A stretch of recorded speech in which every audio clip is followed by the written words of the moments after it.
Emerged that SABC journalists working in Mangaung have been receiving death threats in the aftermath of last year's local elections. You'll recall the ANC lost 2 councils in that region.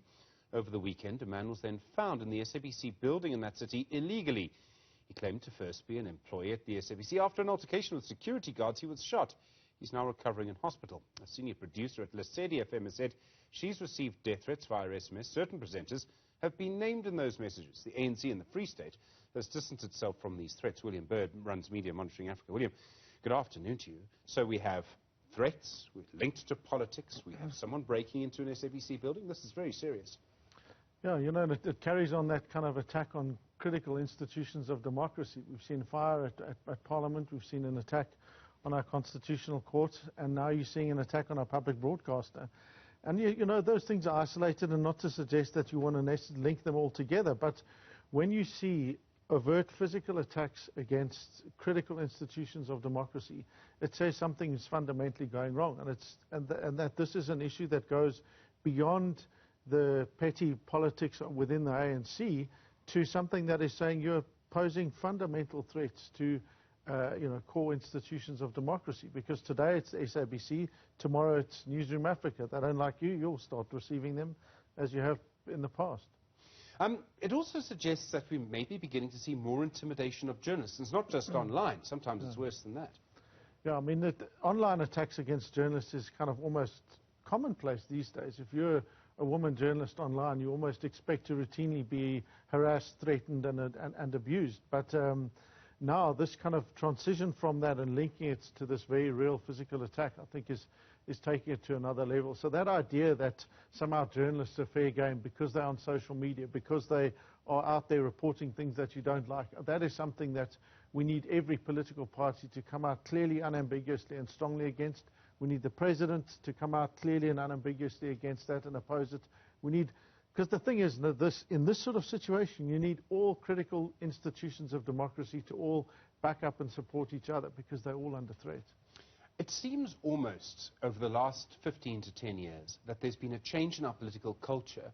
I'm old enough to remember, 20 years ago, this did not actually happen. If you went as a journalist to a protest, people protesting would often almost look after you because they wanted their side of the story reported. That doesn't happen anymore. You'd go to a political event, people would welcome you. They wanted the airtime, they wanted the attention. They still want the attention, that I can guarantee you. But you go to some party political gatherings, people are very hostile to journalists in the way they didn't used to be.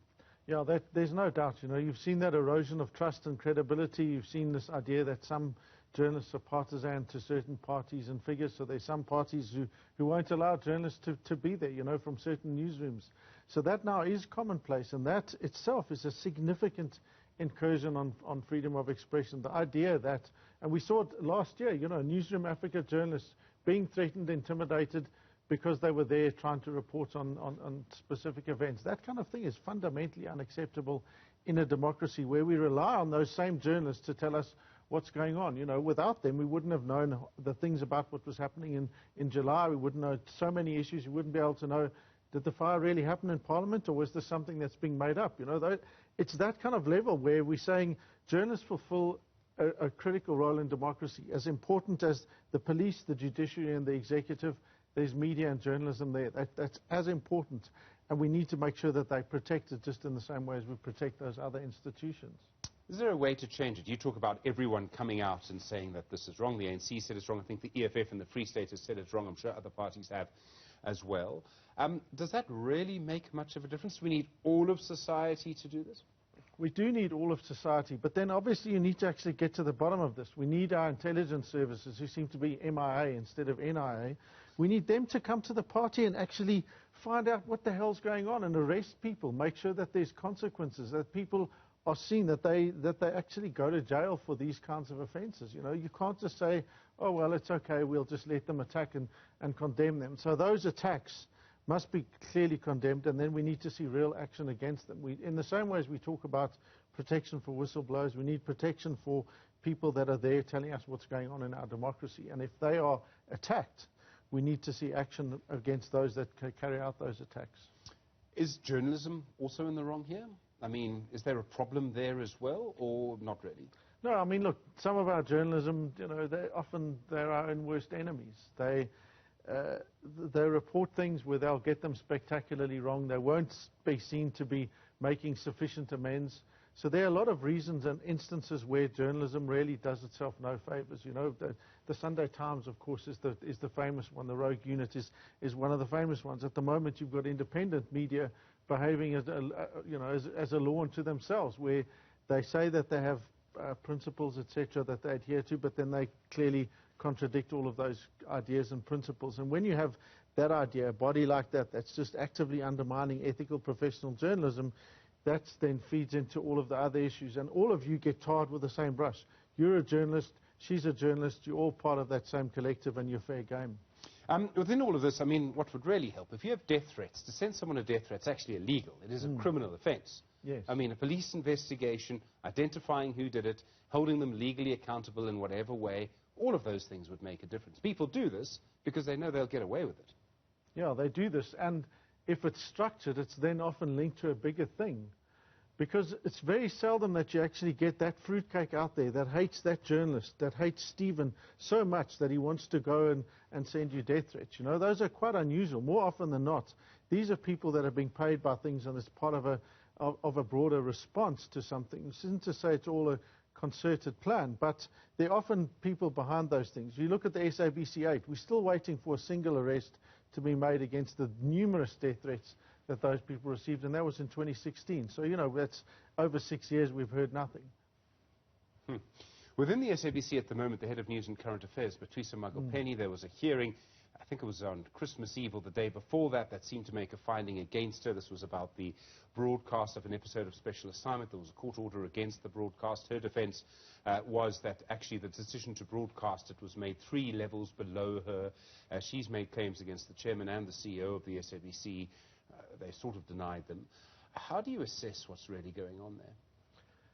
I mean, look, it's the SABC, so it's always going to be a big hot mess of politics and factional fightings and issues. But if you look at the issues separately, you know, that the idea that you broadcast a program in violation of a court order is a very serious thing. Patricia Magopeni is the head of news and the editor-in-chief. The buck stops with her.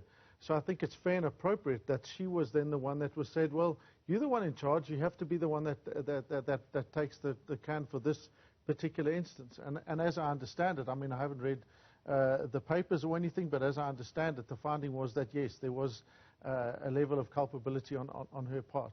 Against that, you've then got these other kind of counter-allegations about the chair, about influence, and the ANC being upset about them doing so badly in the elections. And you look at the kind of evidence against those things. What we need to see is that also takes place in an open and transparent manner so that the public can judge for themselves. Because, of course, there's SABC, there's a million shades of grey that occur within that place. Like public broadcasters in many countries, actually. There's a huge fight this morning about the BBC in the UK. Yeah, exactly. And there you've got a right-wing nutjob government actively going and trying to say, well, your stable source of income, your license fees, we're going to do away with them in 2027 or something completely ludicrous. And that itself stems from, and the numerous attacks and critiques that we've seen against the BBC from the right-wing Tory government. They try to interfere overtly in the appointment of people in key positions that would have had say over the BBC. So, you know, we're not unique to this. This is something that occurs, the world over. As I said, it's always going to be a hot mess of hectic politics, and it's finding out where the truth lies. That's why you need due process. That's why you need open, clear, transparent and accountable processes so that you can actually say, well, in this instance, this person did wrong, this one did this one did that. William Bird, Director of Media Monitoring Africa, big fan of Boris Johnson. Do appreciate the time. Thanks very much indeed. Do appreciate it.